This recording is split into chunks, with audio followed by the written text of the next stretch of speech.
ஹல்லேலூயா. நல்ல கைகளை உயர்த்தி சொல்லுவோமா? ஹல்லேலூயா. தேவன் நல்லவர். இந்த நல்ல நாளிலும் ஆண்டவர் இரட்சகருமாக இயேசு கிறிஸ்துவின் நாமத்தினாலே உங்களை வாழ்த்தி நான் வரவேற்கிறேன். தேவன் நம்மோடு இருக்கிறார். நம்மோடு இருக்கிற தேவன் நல்லவராகவே இருக்கிறார். ஹல்லேலூயா.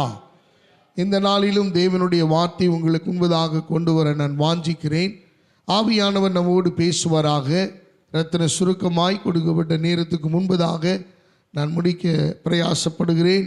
ஆவியானவர் நடத்துவாராக. உங்களுடைய மேலான ஒத்தாசையும் அதிகமாய் தேவை. நீங்கள் கூர்ந்து தேவனுடைய வார்த்தையை கவனிக்கும் போது ஆவியானவர் நம்மோடு பேச அவர் வல்லமை உள்ள தேவனாயிருக்கிறார். ஹல்லேலூயா. கர்த்தருக்கு மகிமை உண்டாவதாக. வேதத்தை திருப்பிக் கொள்ளுவோம். ஏசாயா தீர்க்கதரிசன புஸ்தகம். Turn your Bible to the book of Isaiah chapter 64 verse 3. 64வது அதிகாரம் ஏசாயா தீர்க்கதரிசன புஸ்தகம் 3வது வசனத்தை நாம் வாசிக்க கேட்போம். தாங்கள் எதிர்பார்த்திராத பயங்கரமான காரியங்களை நீர் செய்தபோது நீர் இறங்கினீர். உமது சந்நிதியில் பர்வதங்கள் உருகி போயின. வசனத்தின் மீது கைகளை வைப்போம். Let's God speak to each every one of us today. ஆவியானவர் இந்த காலை வேளையில் நம் ஒவ்வொருவரோடும் பேசுவாராக. Let's have an open heart to receive the word from the Lord. தேவனிடத்திலிருந்து பெற்றுக்கொள்ள வேண்டிய அந்த கர்த்தருடைய மகத்துவமான மேலான வார்த்தைகளை பெற்றுக்கொள்ள நம்முடைய இருதய கதவுகள் திறக்கப்படட்டும். ஆவியானவரே, எங்கள் செவிகளை விருத்த சேதனம் பண்ணுவீராக. இந்த ஸ்தலத்திலே பேசப்படுகிற தேவனுடைய வார்த்தைகள் மனிதனுடைய வார்த்தைகள் அல்ல. மனுஷன் அப்பத்தினாலே மாத்திரமல்ல, தேவனுடைய வாயிலிருந்து பிறக்கிற ஒவ்வொரு வார்த்தையினாலும் பிழைப்பான் என்று சொன்ன வார்த்தையின்படியே ஆண்டவரே நாங்கள் பிழைக்கணும் ராஜா. நாங்கள் கிறிஸ்துவுக்காக, கிறிஸ்துவுக்குள் நாங்கள் பிழைக்கிற அனுபவம் உங்களுக்கு உண்டாக, ஜீவன் உண்டாயிருக்க, அது பரிபூரணப்படவும் படியாக இந்த வார்த்தைகள் கிரியை செய்ய வேண்டும் என்று நாங்கள் ஜெபிக்கிறோம். எங்களோடு நீர் பேசுவீராக. உடைய வசனம் மாத்திரம் இந்த இடத்துல வெளிப்படட்டும். அடியானை மறைத்து நீர் வெளிப்படும் ஆண்டவரே. ஆண்டவரே, எங்களுடைய தியானங்கள் இனிதாக இருக்கட்டும். கர்த்தருடைய வார்த்தையின் மகத்துவத்தை இன்னும் புரிந்து கொள்ள உதவி செய்யும். எங்களோடு பேசும்.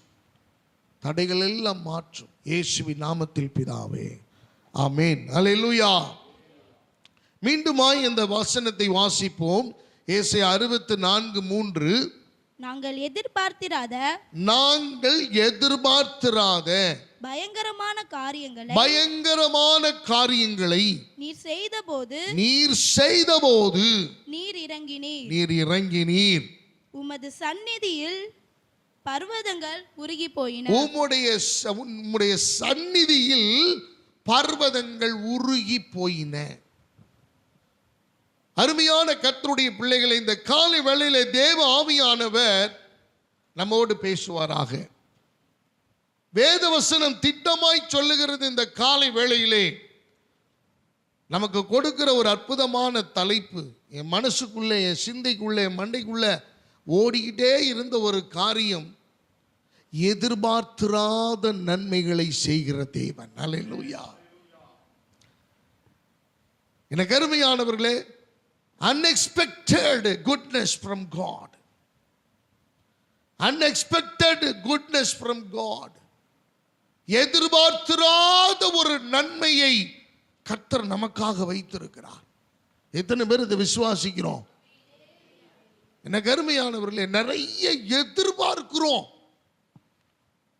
We have a lot of expectation in our life. நம்முடைய வாழ்க்கையில நிறைய எதிர்பார்ப்புகள் இருக்கிறது. பொருளாதாரத்திலிருந்து, சரீரத்திலிருந்து, தேவைகளில் இருந்து, மாமிசத்தின் விருப்பங்களில் இருந்து, எல்லாவற்றிலேயும் we do have a lot of expectation. நிறைய எதிர்பார்ப்புகள் நிறைந்தவர்களாகவே நாம் இருக்கிறோம். we are filled with the expectation. கணவன் மனைவியினிடத்தில் உள்ள எதிர்பார்ப்பு, மனைவி கணவனிடத்தில் உள்ள எதிர்பார்ப்பு, பிள்ளைகளிடத்தில் எதிர்பார்ப்பு, இப்படி பலவிதமான எதிர்பார்ப்புகள் நிறைந்த ஒரு அனுபவம், ஒரு வாழ்க்கை. ஆனா கர்த்தர் இந்த இடத்துல சொல்றாரு, நீங்கள் எதிர்பார்த்திராத நன்மைகளை நான் செய்வேன். ஹல்லேலூயா. எதிர்பார்த்திராத ஒரு பயங்கரமான காரியத்தை கர்த்தர் நமக்காக வைத்திருக்கிறார். அருமையான கர்த்தருடைய பிள்ளைகளை, வேலை ஸ்தலத்தில் கூட எதிர்பார்ப்பு நமக்கு இருக்கு. சம்பள உயர்வு வரணும், பதவி உயர்வு வரணும், படிக்கிற இடங்களில் நல்ல மார்க் வரணும், எதிர்பார்ப்பு. நல்ல சம்பாத்தியம் கிடைக்கணும், உழைப்புக்குரிய ஊதியம் கிடைக்கணும், பாடுபடுகிறதற்கு ஏதுவான நல்ல வருமானமும் நல்ல உயர்வும் நல்ல தேவைகளும் சரியாக சந்திக்கப்பட வேண்டும். எதிர்பார்ப்பு நிறைய இருக்கு. ஆனா கர்த்தர் சொல்றாரு, நீ எதிர்பார்க்கிறதெல்லாம் சரிதான், நீ நிறைய எதிர்பார்க்கிற, அதை நான் தவறா சொல்லல. ஆனா என்னுடைய பாலிசி என்ன தெரியுமா, நீ எதிர்பார்த்தவைகளை செய்ய வேண்டும் என்பதை விட நீங்கள் எதிர்பார்த்திராதவைகளை செய்வதற்கு அவர் மிகுந்த ஆர்வம் உள்ள தேவனாயிருக்கிறார். எத்தனை பேருக்கு புரியுது? ஹல்லேலூயா. எதிர்பார்த்ததை செய்தாதான் அவர் ஆண்டவர் அல்ல அப்படின்ற ஒரு நிறைய தீர்மானத்தை நம்ம எடுத்து வச்சிருக்கிறோம். ஓகே, ஆண்டவர் என்னுடைய எதிர்பார்ப்பை அவர் நிறைவேற்றினால் தான் அவர் ஆண்டவரா? என்ன கருமையான தேவ பிள்ளைகளே, அப்படி வேதம் பதிவு செய்யவில்லை. வேதம் தெளிவாக சொல்லுகிறது, எதிர்பார்ப்பை கர்த்தர் நிறைவேற்றவும் அவர் ஆயத்தமாய் இருக்கிறார். அது நியாயமானதாய், அது சரியானதாய், அது வேத பிரமாணத்துக்கு உகந்ததாய், கர்த்தருக்கு கீழ்ப்படுகிற விதமாய் இருந்திருக்குமேயானால், அது தேவனுடைய பார்வைக்கு பொல்லாப்பாய் இல்லாமல் அது உகந்ததாய் இருக்குமேயானால், அது நேர்வழியாய் அது இருக்குமேயானால், அந்த எதிர்பார்ப்பை கர்த்தர் நிறைவேற்ற அவருக்கு எந்த தடையுமே இல்லை. He will fulfill the expectation of our life. நம்முடைய எதிர்பார்ப்பை இவர் நிறைவேற்றுவார். ஆனால் இங்க பாயிண்ட் என்ன தெரியுங்களா, உங்களுடைய எதிர்பார்ப்பெல்லாம் நிறைவேற்றுகிறார் என்பதை விட நாம எதிர்பார்க்காத காரியங்களை அவர் செய்வதற்கு ஒரு பயங்கர வல்லமையை கர்த்தர் அவர் வைத்திருக்கிறார். ஹல்லேலூயா. அருமையான தேவ பிள்ளைகளை, டக்குன்னு அப்படி பேய் ஓடிட்டா அவர் வல்லமை உள்ள தேவன், ஓடலைன்னா வல்லமை இல்லைன்ற அர்த்தமா? இல்லைங்க. பிசாசு ஒரு மனிதனுக்குள் இருந்தது, அது 7000 பிசாசுகள் என்று சொல்லப்படுகிறது.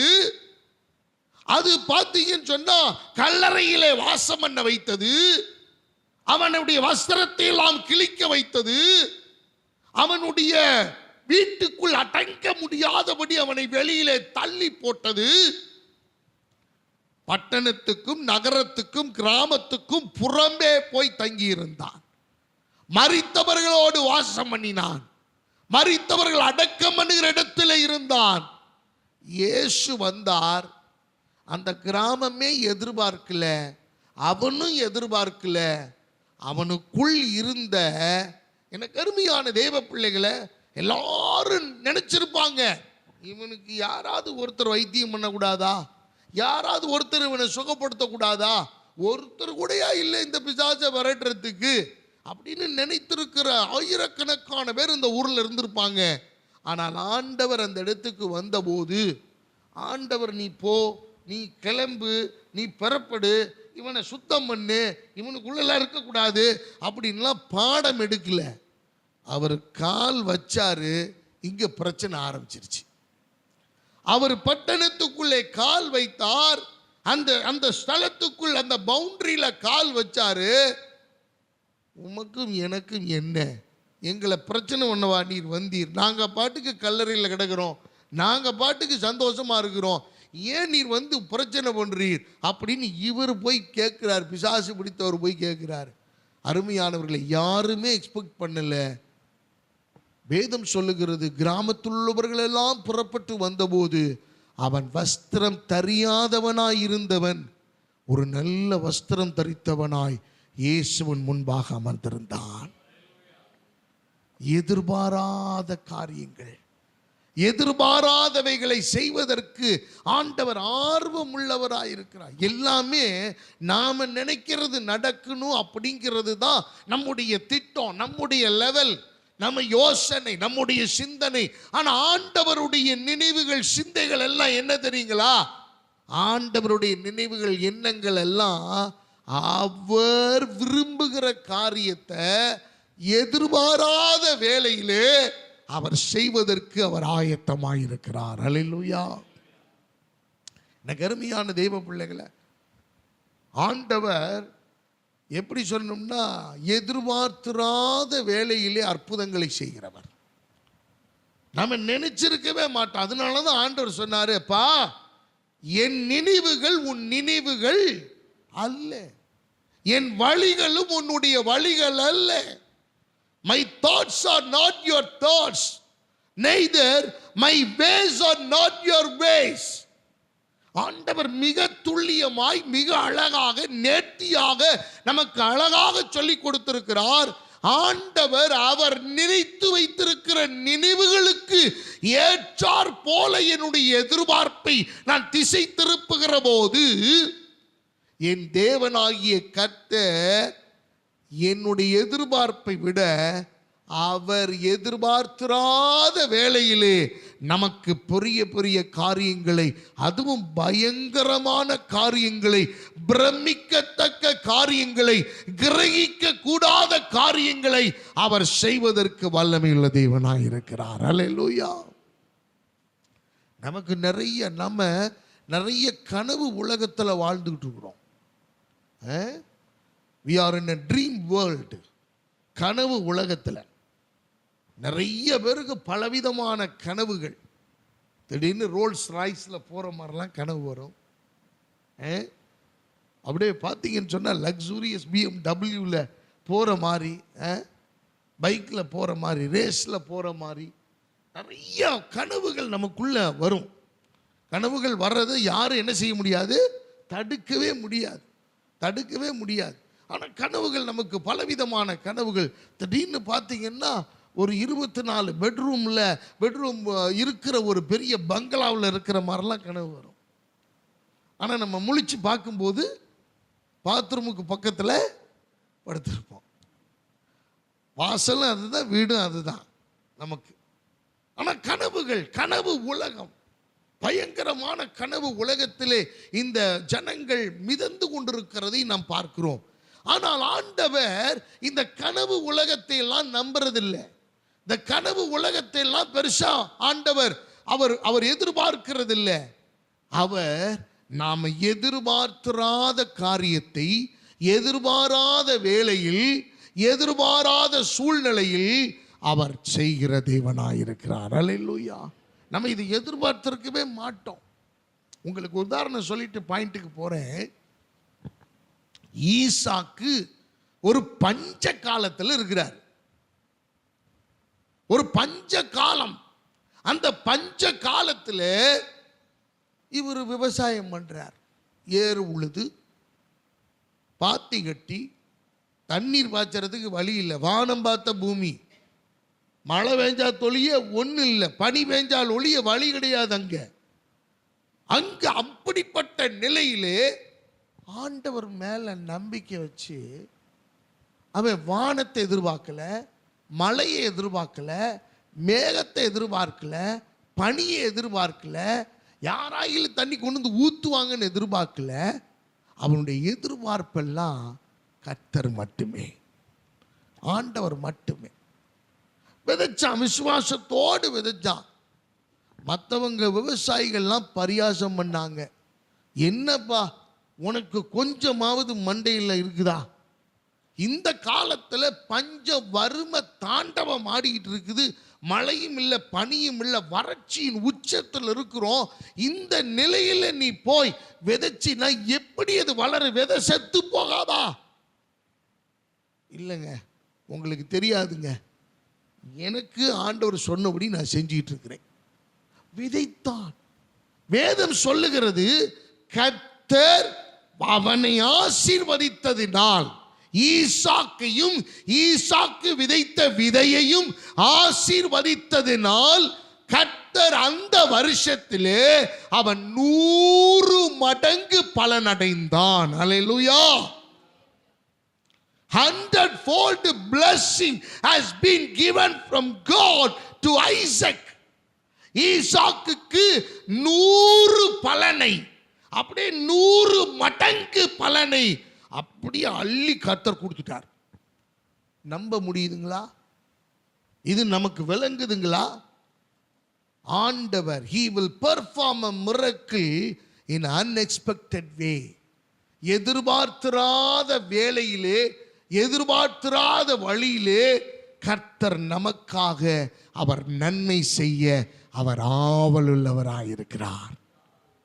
என்ன கருமையானவர்களே, அப்ப ஈசாக்குக்கு எப்படி இருந்திருக்கும்? இப்ப ஈசாக்க விடுங்க, ஈசாக்க பரியாசம் பண்ண வயிறெல்லாம் எப்படி கொழுந்து விட்டு எரிஞ்சிருக்குன்னு பாருங்க. புகையும், காதல எல்லாம் புகை வந்திருக்கும். இப்ப சிலருக்கு மூக்கில் புகை வருது, அதுக்கு காரணம் வேற. ஆனா காதல எல்லாம் என்ன செய்யுது? புகை வந்திருக்கும். அவ்வளவு புகைச்சல், எரிச்சல், அவ்வளவு பாரியா. இப்ப வந்தவன், இப்ப முளைச்சவன், நமக்கு தெரிஞ்சு வளர்ந்தவன் 100 மூட்டை அள்ளிட்டு போறானப்பா. 100 மூட்டை அள்ளிட்டு போறான். பாரு, நம்மளாம் வரைச்சு நம்மளும் விதைச்சிருக்கலாமோ, நாமளும் இதை பண்ணிருக்கலாமோ, நாமளும் இதை செஞ்சிருக்கலாமோ. அருமையானவர்களே, அவர்களுடைய சிந்தனை வேறு, ஈசாக்கினுடைய நினைவுகளும் சிந்தையும் வேறு. ஈசாக்கினுடைய எதிர்பார்ப்பு என்ன தெரியுமா? இந்த விதையை வளைக்கணும் அப்படிங்கிறதெல்லாம் இல்லை. ஈசாக்கினுடைய விருப்பம் எல்லாம் தேவனே எதிர்பார்ப்பாக இருந்தான். ஈசாக்கு நம்ம எல்லாம் கர்த்தர் பார்த்துக்குவார். அருமையானவர்களே, இந்த காலை வேளையிலே கர்த்தர் அதைத்தான் நமக்கு சொல்லித்தர விரும்புகிறார். உங்களுக்கு எதிர்பார்த்திராத ஒரு நன்மை வேணும் அப்படின்னா, எனக்கு அருமையானவர்களே, இங்கு 3 காரியங்களை புரிஞ்சுக்கணும். We must understand 3 important things to receive the blessing from God in unexpected blessings, in unexpected goodness from God. தேவனிடத்திலிருந்து வருகிற எதிர்பார்த்திராத நன்மைகள் எனக்கு வேணும் அப்படின்னா, I must understand the 3 important things. 3 காரியத்தை நான் விளங்கி கொள்ளணும். இந்த 3 காரியம் விளங்கிருச்சு அப்படின்னா, நான் அதை புரிந்து கொண்டேன் என்று சொன்னால், அதை நான் ஏற்றுக்கொண்டேன் என்று சொன்னால், எனக்கு வர வேண்டிய எதிர்பார்த்திராத இந்த நன்மைகளை எந்த மனிதனாலும் எந்த சக்தியாலும் தடை செய்ய முடியாது. ஹல்லேலூயா. எனக்கு அருமையான தேவ பிள்ளைகளே, அப்ப ஆண்டவர் நம்முடைய எதிர்பார்ப்புகளை அவர் கூர்ந்து கவனிக்கிறார். அருமையானவர்களே, அப்ப எதிர்பார்ப்பு அவசியம்தான், எதிர்பார்ப்பு நல்லதுதான். ஆனால் அதை கர்த்தரை சார்ந்திருக்கிறதா என்பது ரொம்ப முக்கியமானது. எனக்கு அருமையான தேவ பிள்ளைகளை, எனக்கும் ஆசை தான் ஹெலிகாப்டரில் போகணும், ஹெலிகாப்டரில் வரணும் அப்படின்னு. இப்போ தானே ஆண்டவர் இப்போ நம்ம முன்னாடி ஆசைப்பட்டோம் காரில் போகணும்னு, இப்போ தான் காருக்கு கொண்டு வந்திருக்கிறாரு. அடுத்த கட்டமாக அது எதிர்பார்ப்பு என்ன? ஹெலிகாப்டரில் போகணும். அதையும் ஆண்டவர் செய்வார். நம்முடைய விசுவாசம்தான், நம்முடைய நம்பிக்கை தான். எனக்கு அருமையான தேவ பிள்ளைகளை, நாம் இதெல்லாம் சாத்தியம் இல்லை அப்படின்னு நானே என் வாயில் அறிக்கையிட்டேன்னா, மரணமும் ஜீவனும் நாவின், இதெல்லாம் விளங்காது அப்படின்னா கண்டிப்பாக விளங்காது. வாயிலிருந்து வர்ற வார்த்தைகளவா பவர்ஃபுல்லான வார்த்தை, அதுக்கு வல்லமை உண்டு. வாயிலிருந்து வரணும். நீ செத்துருவ அப்படின்னு சொல்லி பாருங்க, 4 நாள் இல்லை 2 நாள்லேயே செத்துரும். மீண்டு வருவ அப்படின்னு தைரியம் சொல்லி பாருங்க, அதனுடைய திடகாத்திரம் வேற. இந்த கருமையான மரணமும் ஜீவனும் நாவின் அதிகாரத்தில் கர்த்தர் வச்சிருக்கிறார். அறிக்கையிடும் போது கூட கர்த்தருடைய சமூகத்தில் எதிர்பார்ப்போடு, அவரை நம்பி எதிர்பார்ப்போடு நாம் இருப்போமே ஆனால் அந்த எதிர்பார்ப்பை கர்த்தர் ஆசீர்வதிப்பார். இப்ப முதல் காரியத்தை நான் சொல்ல விரும்புகிறேன். 1 ராஜாக்களின் புஸ்தகம், 1 King chapter 17 எடுத்துக்கொள்ளுங்கள், எல்லாரும் திருப்பிக் கொள்ளுங்கள். 1 ராஜாக்கள் 1 King chapter 17, 1 ராஜாக்கள் 17வது அதிகாரம் 7வது வசனத்திலிருந்து வாசிங்க. தேசத்தில் மழை பெய்யாதபடியினால் சில நாட்களுக்கு பின்பு அந்த ஆறு வற்றி போயிற்று. அப்பொழுது கர்த்தருடைய வார்த்தை அவனுக்கு உண்டாயிற்று. அவர், நீ எழுந்து சீதோனுக்கு அடுத்த சாரிபாத் ஊருக்கு போய் அங்கே தங்கியிரு. உன்னை பராமரிக்கும்படி இங்கே இருக்கிற ஒரு விதவைக்கு கட்டளையிட்டேன் என்றார். போதும். எனக்கு அருமையான தேவ பிள்ளைகளே, இப்ப நல்ல கவனிங்க. நமக்கு பரிச்சயமான ஒரு சம்பவம். கீலேயாத்தின் குடிகளிலே திஸ்பியன் ஆகிய எலியா ஒருவன் இருக்கிறான். எலியாவை கர்த்தர் தீர்க்கதரிசியாக அபிஷேகம் பண்ணி வைத்திருக்கிறார். இப்ப எலியாவிடத்திலே ஆண்டவர் சொல்லுகிறார், ஏமா நீ கேரி தாற்றண்டையிலே போய் அங்கே ஒரு குகையிலே நீ ஒளித்துக் கொண்டிரு. ஹைட் யுவர் செல்ஃப், உன்னை ஒளித்துக்கொள். நான் சொல்ற வரைக்கும் நீ அங்கதான் இருக்கணும். அங்கே உன்னை போஷிக்கும்படியாக காகங்களுக்கு கட்டளையிட்டு இருக்கிறேன். காக்கா வரும், உனக்கு ஆகாரம் கொடுக்கும், நீ சாப்பிட்டுக்கிட்டு அந்த கேரி தாக்கண்டையில் இருக்கிற தண்ணீரை குடிச்சிட்டு குளிச்சிட்டு ஃப்ரெஷ் ஆகி அங்கே இரு. காலையில் எழும்ப வேண்டியது, கர்த்தர்கிட்ட ஜெபம் பண்ண வேண்டியது, அதுக்குள்ள பிரேக்ஃபாஸ்ட் ரெடி ஆயிரும். இவர் குளிச்சிட்டு வர வேண்டியது, பிரேக்ஃபாஸ்ட் நல்லா சாப்பிடுவாரு, சாப்பிட்டுட்டு நல்லா தூங்குவார். மதியம் எழும்புவார், அப்படியே ஜெபம் பண்ணுவார், ஃப்ரெஷ் ஆவார். மதியம் ஆகாரம் வரும், மாலையில் ஆகாரம் வரும். அற்புதமான உணவு, தேவையானதெல்லாம் ஆண்டவர் கொடுத்தார். அங்க நல்ல பியூர் வாட்டர், மூலிகை தண்ணி, சிறுவாணி வாட்டரு, ஒரு பிரச்சனையும் இல்லை. அதுல மினரல்ஸ், ஜிங்கு, வேற என்னென்னலாம் இருக்கணுமோ அவ்வளோ ஊட்டச்சத்துக்களும் நிறைந்த, எல்லா சத்துக்களும் நிறைந்த தண்ணீரை கர்த்தர் கொடுக்கிறார். எங்க இருந்து அந்த காக்கா கொண்டு வருதுன்னு தெரியல. எத்தனை கப்பல் தேடி போய் அது காக்கா கொண்டு வந்து இந்த ஆளுக்கு கொடுத்துச்சுன்னு தெரியல. ஆனால் திருப்திகரமான உணவு, 3 நல்ல சாப்பாடு, நல்ல திடமான ஆகாரம் சாப்பிட்டுட்டு படுத்துறாரு. இதுதான் ரொட்டீன் லைஃப். எவ்வளோ நாள்லாம் சொல்லலை. திடீர்னு ஒரு நாள் ஆறு வத்தி போச்சு. குடிக்கவும் தண்ணி இல்லை, குளிக்கவும் தண்ணி இல்லை, வத்திருச்சு. சொட்டு தண்ணி கிடையாது, வறட்சியின் உச்சம். இப்போ பைபிள் சொல்லுது பாருங்க, மிக அழகாக. அந்த 17வது அதிகாரத்தில் 7வது வசனத்தினுடைய 2வது பகுதியை பாருங்க. சில நாளைக்கு பின்பு அந்த ஆறு வற்றி போயிற்று. அப்பொழுது கர்த்தருடைய வார்த்தை அவனுக்கு உண்டாயிற்று. அவர், நீ எழுந்து சீதோனுக்கு அடுத்த சாரிபாத் ஊருக்கு போய் அங்கே தங்கியிரு. அங்கே உன்னை பராமரிக்கும்படி அங்கே ஒரு விதவைக்கு கட்டளையிட்டேன் என்றார். இப்ப விதவைக்கு தெரியுங்களா? இப்ப எலியா கிட்ட சொன்ன ஆண்டவர் விதவை கிட்டையும் சொல்லி இருக்கணும்ல. எப்பா ஒருத்தர் வருவாரு, அவருக்கு நீ என்ன பண்ண, ஆகாரம் கொடு, தண்ணீர் கொடு, அவருக்கு தங்கறதுக்கு இடம் கொடு, பஞ்சகால தீரு மட்டும் உன்னோட தான் அவர் இருப்பாரு அப்படின்னு சொல்லியிருக்கணுமா இல்லையா? ஹலோ சொல்லுங்களேன். சொந்தக்காரங்க யாராவது சொல்லாம வந்துட்டாங்கன்னு வச்சுக்கோங்க, அவனுக்கு முன்னாடியே வேணுக்கு முன்னாடி வீட்டை பூட்டிட்டு கிளம்பு, கொடுத்துட்டீல்ல கிளம்பு. சொல்லிட்டு வரணும்ல. சொல்லிட்டு வந்தால் நம்ம இருக்க மாட்டோம்னு அவனுக்கு தெரியும்.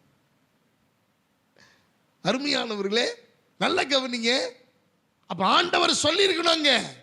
விதவைக்கு இந்த சம்பவம் எல்லாம் தெரியாது. இவருக்கு அடுத்த வேளை ஆகாரம் கிடையாது, தண்ணீர் குடிக்க தண்ணீர் கிடையாது. இவர் சொன்ன, ஆண்டவர் பேசின மாத்திரத்திலே எழுந்து சாரிபாத்துக்கு புறப்பட்டு போகிறார். போகிற போது சாரிபாத்து ஊருக்குள்ளே பிரவேசிக்கிறார். அங்கே ஒரு விதவையை காண்கிறார். அந்த விதவை 2 விறகு பொறுக்கி கொண்டிருக்கிறாள். அந்த விறகு பொறுக்கி கொண்டிருக்கிற விதவையை பார்த்து, எனக்கு கொஞ்சம் தண்ணி கொண்டு வா அப்படிங்கிறாரு. தண்ணி கொண்டு வர போகிறாள். வறட்சியின் உச்சம், தண்ணீர் அங்க டிமாண்ட். நல்ல கவனிங்க, 6 வற்றி போயிற்று. தண்ணீர் ரொம்ப டிமாண்டா இருக்கிற காலம். எனக்கு அருமையான தேவ பிள்ளைகளை, ஒரு வாட்டர் பாட்டில் இன்னைக்கு 40 ரூபா 45 ரூபாய்க்கு வாங்கி குடிக்கிறோம். ஏர்போர்ட்ல 200 ரூபா, 200 rupees 1 லிட்டர் வாட்டர் பாட்டில். வச்சு பாருங்க. ரயில்வே ஸ்டேஷன்ல 40 ரூபா 45 ரூபாய்க்கு விற்கிறான். பஸ் ஸ்டாண்ட்ல 15 ரூபாயில இருந்து 20 ரூபா 25 ரூபா வரைக்கும் விற்கிறாங்க.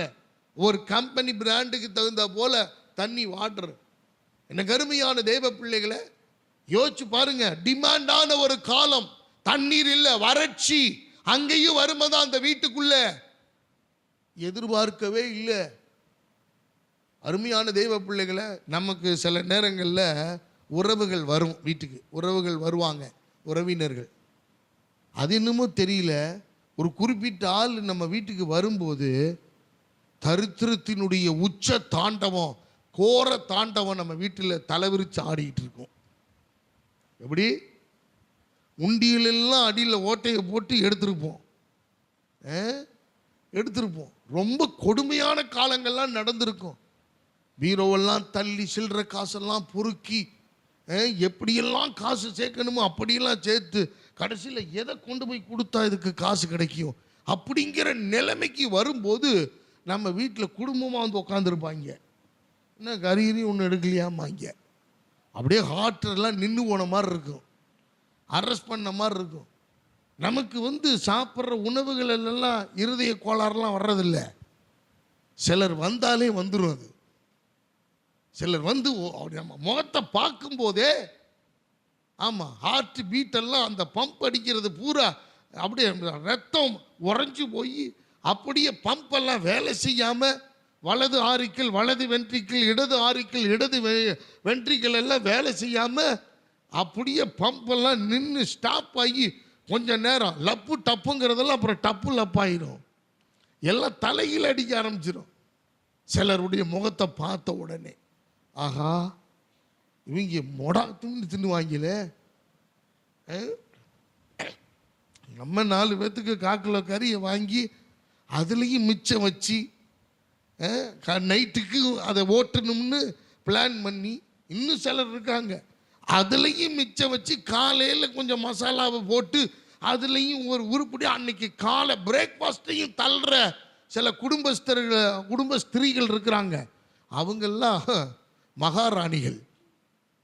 அவங்களெல்லாம் கும்பிடணும். நம்ம குடும்பத்தினுடைய சூழ்நிலையை கருதி, அவங்களுடைய பொருளாதார வீழ்ச்சியை கருதி எவ்வளவு அழகா சாப்பிடவும் செய்யணும், வயிறும் நிறையணும், திருப்தியும் ஆகணும், ருசியாகவும் இருக்கணும், குறைஞ்சிடக்கூடாது. இதெல்லாம் அவங்க கருத்தில் கொண்டு எவ்வளவு அடேங்க அப்பா.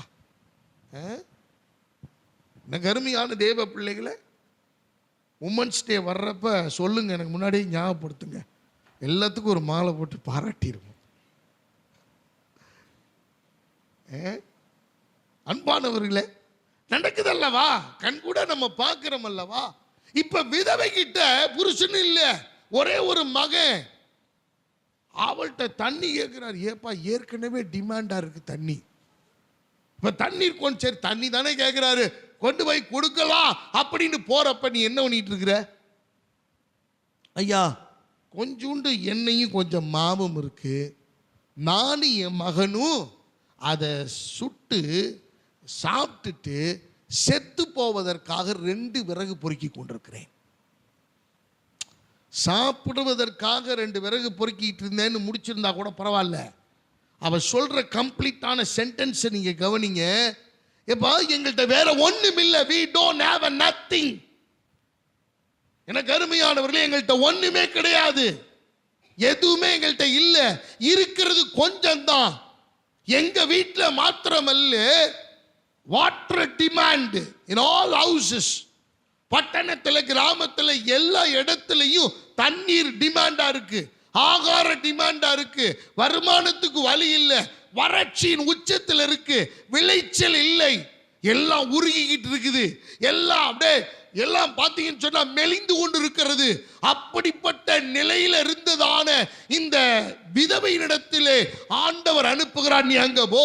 இப்ப கேட்கிறாரு, அவ சொன்ன பதில் இதுதான், எப்ப கொஞ்சம் தான் இருக்கு, அதை நானும் என் மகனை சுட்டு தின்னுட்டு செத்து போவதற்கு ஆயத்தப்படுத்தி கொண்டிருக்கிறேன். இப்ப நீங்களும் நானுமா இருந்தா என்ன பண்ணிருப்போம்? ஓ, இவங்க 2 பேருமே சாவறதுக்கு தான் தயாரா இருக்காங்க, நம்ம இவங்க ஆகாரத்தை புடுங்கி திங்கிறது கொஞ்சம் கூட நல்லா இல்லை. மனசாட்சின்னு ஒன்று இருக்குல்ல, மனசாட்சின்னு ஒன்று இருக்குல்ல. சிலதுக்கெல்லாம் பாருங்க, சின்ன பிள்ளைகிட்ட பிடிங்கி தின்னுங்க வெக்கமே இல்லாமல். அது சின்ன பிள்ளை, இதுக்கு அதெல்லாம் பார்க்காதுங்க. சின்ன பிள்ளையா இருந்தாண்ட பெரிய பிள்ளையா இருந்தாண்ட எனக்கு தேவை என்ன? பிடிங்கி திங்கிறதுல ஒரு சந்தோஷம், ஒரு மகிழ்ச்சி. இப்போ தீர்க்கதரிசியாகி எலியா அங்கே போறாரு. நல்ல கற்பனை பண்ணி பாருங்க. நீங்களும் அந்த சாரிபாத்து வீட்டில் இருக்கிற மாதிரி யோசிச்சுக்கோங்க. ஒரு கற்பனையோடு நீங்கள் இதை பாருங்க. 2 விறகு தான் பொறுக்கிட்டு இருக்கிறா, அதையும் ஆக்கி தின்னுட்டு சாப்பிட்டுட்டு செத்து போவதற்கு தயாராக இருக்கிறாங்க. வேற ஒன்றுமே வீட்டில் இல்லை, ஆகாரம் இல்லை. இப்போ அவர் சொல்கிறாரு, மனசாட்சி இல்லாமல், சரி முதல்ல எனக்கு ஒன்று பண்ணி கொண்டா.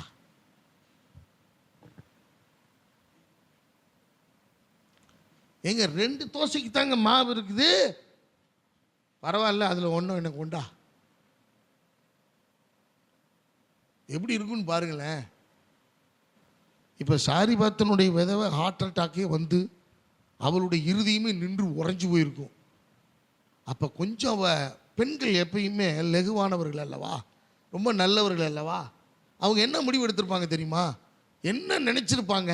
யாராவது சொல்லுங்களேன். அந்த விதவைக்கு என்ன வந்திருக்கும்? ஐயா வந்து கேட்குறாங்க, என்ன வந்திருக்கும்? சரி, நீங்கள் மௌனமாக இருக்கிறத பார்த்தா எல்லாம் சட்டியாக திங்கிறது இல்லையே, நம்ம குறிப்பாக அதில் தான் நம்ம மெயின் குறிக்கோளாக இருக்கிறோம். நல்ல கவனிங்க. அவள் என்ன தெரியுமா நினச்சிருப்பா? சரி, என்னுடைய பங்கை, என் மகனுடைய பங்கை என்னால் செய்ய முடியாது, விட்டு கொடுக்க முடியாது. ஆனால் என்னுடைய பங்கை, நிறைய நேரங்களில் பாருங்களேன், அம்மாவுக்கு பிடிக்கும், அம்மாவுக்கு அது இஷ்டம்தான். ஆனால் பக்கத்தில் இருக்கிற மகனுக்கு அவனுக்கு பிடிக்குமே அப்படின்றதுக்காக அப்படி இருக்கிறத பூரா அள்ளி, நீ சாப்பிடுப்பா, நல்லா இல்லை. எத்தனை பேர் அதை கவனிச்சிருக்கிறீங்கன்னு தெரியல. அது உண்மையாகவே நல்லா இருக்கு. ஆனால் என் வயிறு நிறையிறத விட என் மகன் வயிறு, என் புள்ள வயிறு நிறையட்டும் அப்படின்னு அள்ளி வைக்கிறாங்க பத்தியா? அந்த தாயினுடைய உணர்வு எப்படி இருந்திருக்குன்னு கொஞ்சம் யோசிச்சு பாருங்க. அந்த சாரிபாத்து விதவை இப்ப அவன் முடிவு பண்ணிட்டா, சரிங்க, மறுபேச்சு பேசல. அவன் எங்கேயாவது பேசினான் இருக்கா? இல்ல, வேற ஒரு வார்த்தையும் சொல்லல. அப்படியே சரி, முதல்ல சுட்டு கொண்டு வரேன். எனக்கு அருமையான தேவ பிள்ளைகளை, ஆண் நல்ல கவனிங்க. இவளுடைய எதிர்பார்ப்பு என்ன? சாரிபாத்தினுடைய எதிர்பார்ப்பு, விதவையின் எதிர்பார்ப்பு, நாங்க 2 பேரும் இருக்கிறத சாப்பிட்டுட்டு we are ready to die. ஏன் அப்படின்னா, எங்களுக்கு சாப்பாடு அடுத்த வேலைக்கு இல்லை, ஜீவனம் பண்ண வழி இல்லை, ஆகாரத்துக்கு வழி இல்லை, இரவலாக போய் கேட்கவும் யார்த்தையும் வழி இல்லை, யாரு கொடுத்து உதவுறதுக்கும் தயாரா இல்லை, தேசமே வறுமையில் கிடக்குது. இதையெல்லாம் புரிந்து கொண்ட சாரிபாத் செத்து போக அவர் எதிர்பார்த்து கொண்டிருக்கிறாள். ஆண்டவர் எலியா தீர்க்கதரிசிட்ட என்ன சொல்றாரு? உன்னை போஷிக்கும்படிக்கு விதவைக்கு கட்டளையிட்டாரா? ஒண்ணுமே சொல்லல, ஒண்ணுமே செய்யல. சாரிபாத்து விதவைக்கு இது தெரியவே தெரியாது. இந்த சம்பவம் எல்லாம் புறப்பட்டு வந்த அந்த தீர்க்கதரிசி இப்ப முதல்ல நீ எனக்கு சுட்டு கொண்டா. அருமையான கர்த்தருடைய பிள்ளைகளை, இங்க தான் விசுவாசத்தினுடைய அளவை நாம் புரிந்து கொள்ள வேண்டும். அவன் சாக்ரிஃபைஸ் பண்றா பாருங்க. எனக்குரிய பங்கை ஐயாவுக்கு கொடுத்துருவோம், என் மகனுக்குரிய பங்கை மகனுக்கு கொடுத்துருவோம். நம்ம இருக்கிற கொஞ்சம் தண்ணியை குடிச்சிட்டு எப்படி சாகத்தான் போறோம். anyhow we are going to die.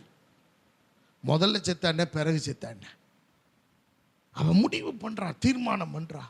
எனக்கு அருமையான தெய்வ பிள்ளைகளே, இப்ப இந்த இடத்துல நடத்து அந்த 11வது வசனத்தை 10-11 வாசிங்களேன்.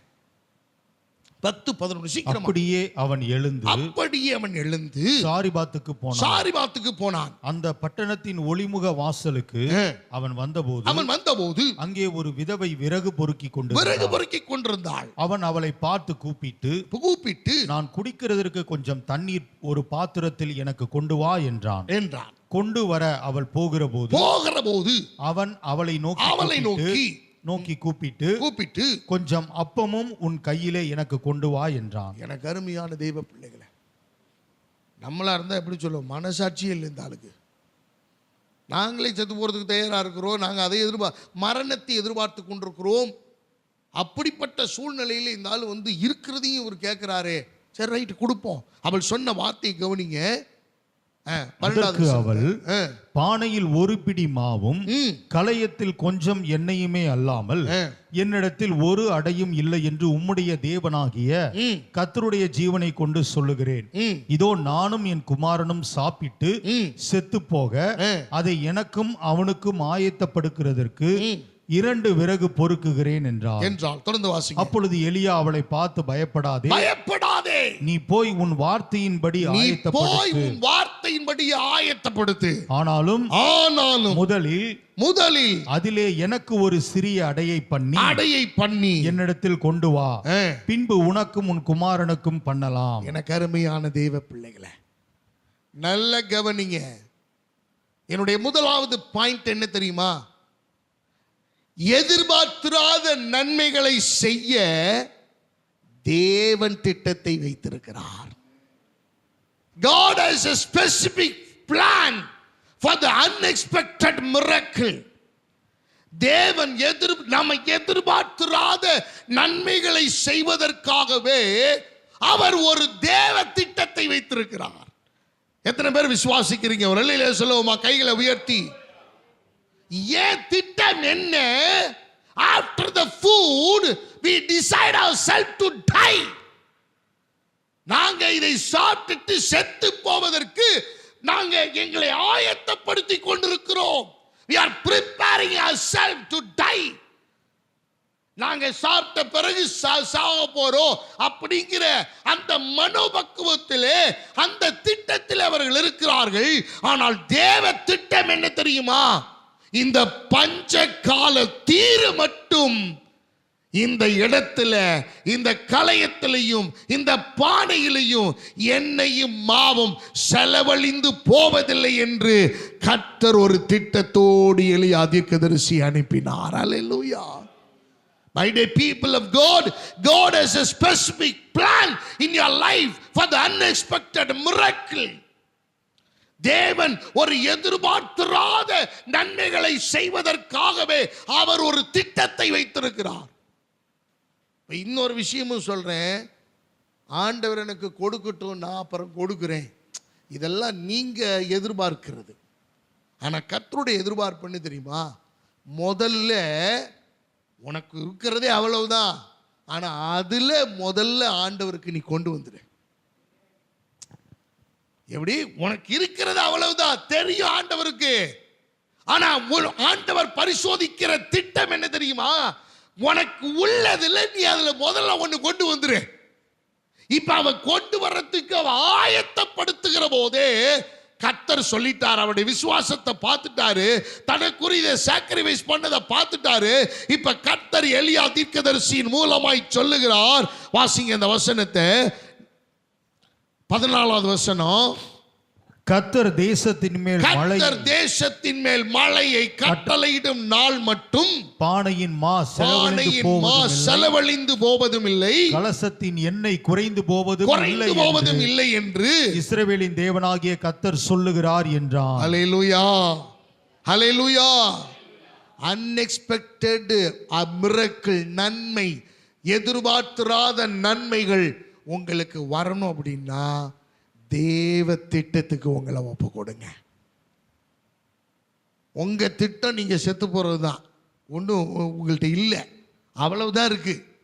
ஆனா இந்த பஞ்சகாலம் மட்டும் அது மல்டிப்ளை ஆகணும் அப்படின்னா, அது குறையாமல் இருக்க வேண்டுமானால், அது உங்களை நிறைவாய் போஷிக்க வேண்டுமானால், அருமையானவர்களே, முதலாவது நீங்கள் கர்த்தருக்கு செலுத்த வேண்டியதை நீங்கள் செலுத்த வேண்டும். தேவ திட்டம் அதுதான்.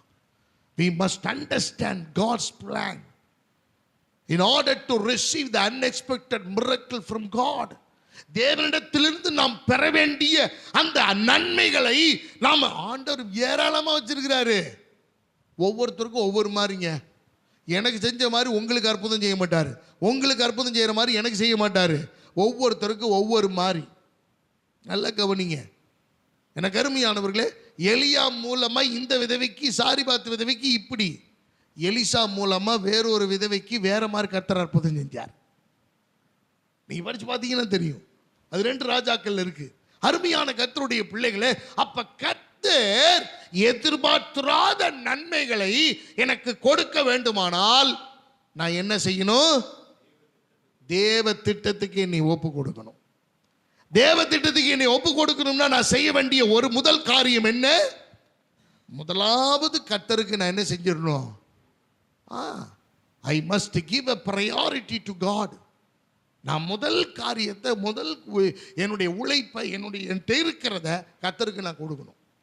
இதில் யார் ஃபெயில் ஆகிறாங்களோ அவங்க பஞ்சத்தில் மீள முடியாது, அதுலேருந்து வெளியில் வர முடியாது, அதுலேருந்து முன்னேற முடியாது, அதுலேருந்து வளர்ச்சியை பார்க்க முடியாது.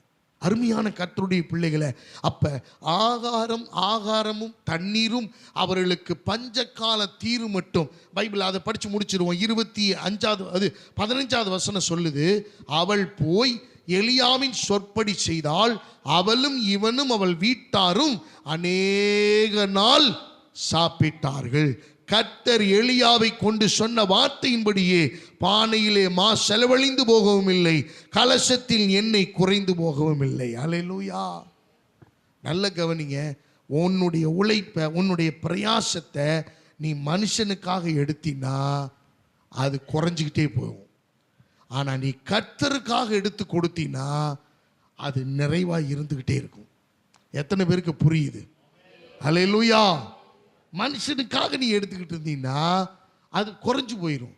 ஆனா தேவனுக்காக நீ எடுத்தீன்னா அதுல குறைவே வராது. அருமையான தெய்வ பிள்ளைகள், அப்ப எதிர்பார்த்திராத நன்மைகளை செய்வதற்கு I must understand the plan and purpose of God. தேவனுடைய தெய்வீக திட்டத்தை, த டிவைன் பர்பஸை நான் புரிஞ்சுக்கணும், டிவைன் பிளானை நான் புரிஞ்சுக்கணும் அப்படின்னு நம்ம பார்த்தோம். 2வது காரியம், ஆதியாகம புஸ்தகத்தை திருப்பிக் கொள்ளுவோம். ஆதியாகமம் 42வது அதிகாரம், ஜெனிசிஸ் சாப்டர் 42. ஆதியாகமம் 42, 40 வாசிப்போம். 40, 41, 42. 42வது அதிகாரம் 42, 40 வாசிங்க. சாரி, எப்படி? ஒரே நிமிஷம். 41, 40 வாசிங்க. நீ என் அரண்மனைக்கு அதிகாரியாய் இருப்பாய், உன் வாக்கின்படியே என் ஜனங்கள் எல்லாரும் அடங்கி நடக்க கடவர்கள். சிங்காசனத்தில் மாத்திர உன்னிலும் நான் பெரியவனாய் இருப்பேன் என்றான். பின்னும் பார்வோன் யோசேப்பை நோக்கி, பார், எகிப்து தேசம் முழுமைக்கும் உன்னை அதிகாரியாக்கினேன் என்று சொல்லி பார்வோன் தன் கையில் போட்டிருந்த தன் முத்திரை மோதிரத்தை கழற்றி அதை யோசேப்பின் கையிலே போட்டு மெல்லிய வஸ்திரங்களை அவனுக்கு உடுத்தி பொன் சரப்பணியை அவன் கழுத்திலே தரித்து தன்னுடைய 2ஆம் இரத்தத்தின் மேல் அவனை ஏற்றி ரதத்தின் மேல் அவனை ஏற்றி தெண்டனிட்டு பணியுங்கள் என்று அவனுக்கு முன்பாக கூர்வித்து எகிப்து தேசம் முழுமைக்கும் அவனை அதிகாரி ஆக்கினான். நல்ல கவனிங்க. இப்ப 2வது காரியத்தை நம்ம பார்க்க போறோம். முதல் காரியம் என்ன? எதிர்பார்த்திராத நன்மைகளை பெற வேண்டுமேயானால் நான் தேவ திட்டத்தை புரிந்து கொள்ளணும், தேவனுக்கு நான் முதலிடம் கொடுக்கணும். 2வது காரியம், எதிர்பார்த்திராத நன்மைகளை செய்ய தேவன் வழிகளை ஆயத்தப்படுத்துகிறார். He will prepare the path for the people of God. என கருமையானவர்களே, தேவனுடைய ஜனங்களுக்காக கர்த்தர் அவர் வழிகளை ஆயத்தப்படுத்துகிறார். இந்த வழிகளை நாம் புரிந்து கொள்ள வேண்டும். இப்ப யோசேப்பு இப்ப வாசிச்சோம், அதிகாரி ஆக்குனா. ஆனா முன்னாடி என்ன தெரியுமா சம்பவம் நடந்துச்சு?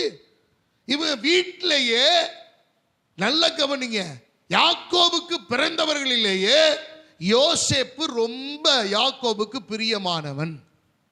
அப்படிதான் பைபிள் சொல்லுது. இப்ப இந்த பிரியமான யாக்கோபுக்கு பிரியமான இந்த யோசேப்பு பலவருண அங்கி தன் தகப்பன் போட்டு அழகு பார்த்தான், ரசித்தான். நம்முடைய பிள்ளைகளுக்கு அப்படித்தானே, நல்ல வஸ்திரங்களை உடுத்தி அவர்களுக்கு என்ன செய்யணும்? அழகு பார்க்கிறோம். பொம்பளை பிள்ளைகளுக்கு பேண்ட் சட்டை வாங்கி போட்டு கூட அழகு பார்க்குறாங்க. பையன்களுக்கு பூ வச்சு பொட்டு வச்சு அழகு பார்க்குறாங்க.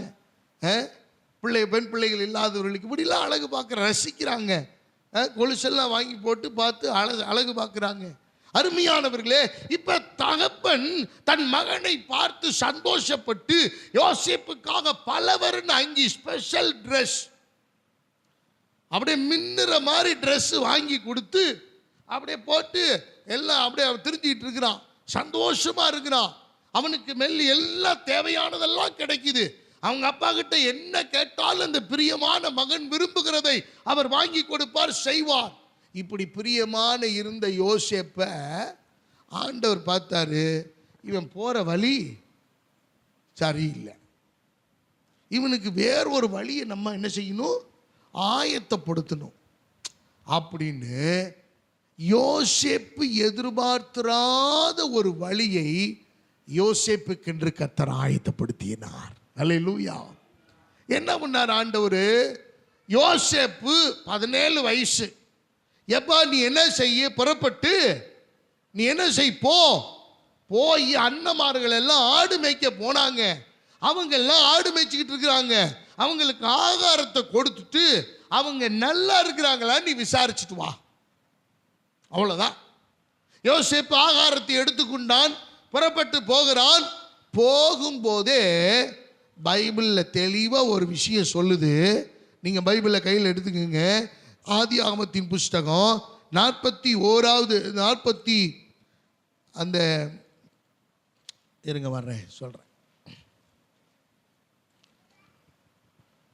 37வது அதிகாரத்தை எடுத்துக்கொள்ளுங்கள்.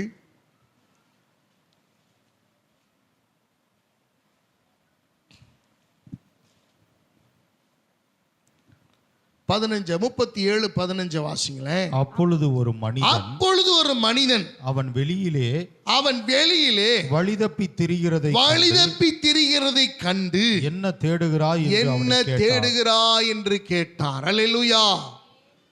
எவ்வளவு பேர் என்னோட ஃபாலோ பண்றீங்க? ஒரு அல்லேலூயா சொல்லுங்க, நல்ல உற்சாகமா. இப்ப நல்ல கவனிங்க. வழி தவறின ஒரு மனுஷன், வழி தப்பி திரிகிறதை கண்டு ஒரு மனுஷன் வந்து, எப்பா நீ என்னமோ தேடிட்டு இருக்கிறியே, நீ என்ன தேடுகிறாய்? உனக்கு என்ன பிரச்சனை? What is your problem? நீ இந்த வனாந்தரத்தில் நீ என்னமோ தேடுற என்ன? ஐயா நான் வழி தெரியாம தவிச்சுக்கிட்டு இருக்கிறேன். நல்ல கவனிங்க. சிறு பிராயத்தில் பலவரின் அங்கியை போட்டு விட்டு நீ எப்படினாலும் சுற்றி திரின்னு சொல்லிக்கிட்டு இருந்த நிலைமை மாறி உனக்கு என்ன வேணுமானாலும் நான் வாங்கி கொடுக்கிறேன், சாப்பிட்டுட்டு நீ சுற்றி திரி என்று சொல்லி கொண்டிருந்த தகப்பனுடைய அன்பு இப்ப எல்லாம் போய் இப்ப முதன் முறையாக the very first time of ரோட்ல போறான். ஏன்னா வழி தெரியல, வழியை விட்டுட்டான். அப்ப ஒருத்தர் வாராரு, எப்பா இந்த இடத்துல இருந்து நீ என்ன தேடிட்டு இருக்கிற? ஐயா, என்னுடைய சகோதரர்கள் ஆடு மேய்க்கிறவர்கள், அவங்கெல்லாம் ஆடு மேய்க்கிறாங்க, இந்த தேசத்துல இருந்து வந்திருக்கிறோம், அவங்கள பார்த்துட்டு போலான்னு ஆகாரம் எல்லாம் கொண்டு வந்திருக்கிறேன். ஆகவே அவங்க எங்க இருக்கிறாங்கன்னு தெரியல, உமக்கு தெரிந்தால் எனக்கு சொல்லும். அப்ப அவர் சொல்றாரு, அப்பா தோத்தானுக்கு போவோம் வாருங்கள் என்று சொல்ல நான் கேட்டேன், நீ அங்க போ, அங்க உன் சகோதரனை கண்டுபிடிச்சுக்கலாம். இப்ப நல்ல கவனிங்க, வழி தெரியல, வழியை விட்டுட்டான், வழி தவறி போனான், இவன் தேடிட்டு இருக்கிறான், நிதானத்தை இழந்துட்டான். இப்ப முதன் முறையா என்ன பண்ணணும்னு தெரியல அவனுக்கு. தடுமாறி கொண்டிருந்தவனுக்கு கர்த்தர் ஒரு மனுஷன் மூலமாய் ஒரு வழியை காண்பிக்கிறார். நீ அங்க போ. நல்ல கவனிங்க. அப்ப அந்த இடத்துல போய் அவன் தோத்தானிலே தன் சகோதரரை கண்டுபிடிக்கிறான். கண்டுபிடிச்சோடனே கர்த்தர் ஒரு வழியை அவனுக்கு ஆயத்தப்படுத்தினார் பாருங்க. எடுத்த உடனே சகோதரர்கள் எல்லாரும் சேர்ந்து, வாப்பா உன்னையத்தான் ரொம்ப நாளாக எதிர்பார்த்துக்கிட்டு இருக்கிறோம், தனியா நீ கிடைச்சிட்டீன்னா மென்னு துப்பிடுவேன், வா வச்சோன குழியில் இறங்கிட்டாங்க. சாப்பாட்டு ஆகாரத்தினுடைய பாத்திரங்களை எல்லாம் வாங்கி கொண்டு, ஆகாரத்தினுடைய எல்லாத்தையும் கொண்டு வந்ததெல்லாம் வாங்கி கொண்டு பத்திரமாய் குழியில, ஒரு வறட்சியான தண்ணீர் இல்லாத வெறும் குழியிலே யோசேப்பை இறக்கி விட்டார்கள். அருமையானவர்களே, யோசேப்பு புறப்படும் போது பலவரணி அங்கியோடு கூட பவுடர்லாம் அடிச்சுட்டு அப்படியே கிளீனா சும்மா ஜம்முன்னு அவன் புறப்பட்டு வந்தான். இப்ப எங்க கிடக்கிறான்? குழியில கிடக்கிறான். குழியிலே கிடப்பதற்காகவா அவன் புறப்பட்டு வந்தான்? குழியிலே விழுவதற்காக அவன் வந்தான்? குழியிலே என்னை தூக்கி என் சகோதரர்களே போடுவார்கள் என்றவா நினைத்தான்? இல்ல. God has an unexpected way fresh. தேவன் எதிர்பார்த்திராத சில வழிகளுக்குள் நம்மை நடத்த விரும்புகிறார். நாம் அதெல்லாம் விரும்புறது இல்ல. யோசேப்பு விரும்பினாரா குழியில போய் இறங்கணும்னு? இல்ல. இதுல கொடுமை என்னன்னா, குழியிலிருந்து எடுத்து யோசேப்பை சேல்ஸ் பண்ணிட்டாங்க. 20 வெள்ளிக்காசுக்கு சேல்ஸ் பண்ணிட்டாங்க. 20 வெள்ளிக்காசுக்கும் பகிர்ந்து கொடுக்கப்பட்டது எல்லா சகோதரர்களுக்கும். வஸ்திரத்தையும் உருவிச்சுக்கிட்டாங்க. பலவரன் அங்கேயும் உறிந்து கொண்டார்கள். அவன் போட்டிருந்த மோதிரத்தை எல்லாம் உறிஞ்சுக்கிட்டாங்க. எல்லாத்தையும் உறிஞ்சுக்கிட்டு இப்ப அவன் அந்த காசை வாங்கிக்கிட்டு எகிப்துக்கு போகிறதான வர்த்தகரிடத்திலே அவனை விற்று போட்டார்கள். சேல்ஸ் பண்ணிட்டாங்க. அந்த சேல்ஸ்மேன் வாங்கினவன் லாபத்துக்கு தான் விற்கணும்னு பார்ப்பான். அந்த நாட்களில் அடிமைகளை வாங்குவதும் விற்பதும் மிக சுலபமான ஒரு காரியம். வேலைக்காரர்களை வாங்கிக்கலாம், விற்றுக்கலாம். எனக்கு அருமையானவர்களே, அதுக்கு நாட்கள் இருக்கிறாங்க. அப்ப கொண்டு போய் எகிப்திலே போத்திபார் வீட்டிலே அவன் விற்று போடுகிறான். போத்திபார் வீட்டுக்கு போகிறான். இவனை கேட்காமலே வித்துட்டாங்க. இவன்கிட்ட பர்மிஷன், இவன் வித்ததில்லை, இவனுக்கு எந்த விதமான லாபமும் இவனுக்கு இல்லை.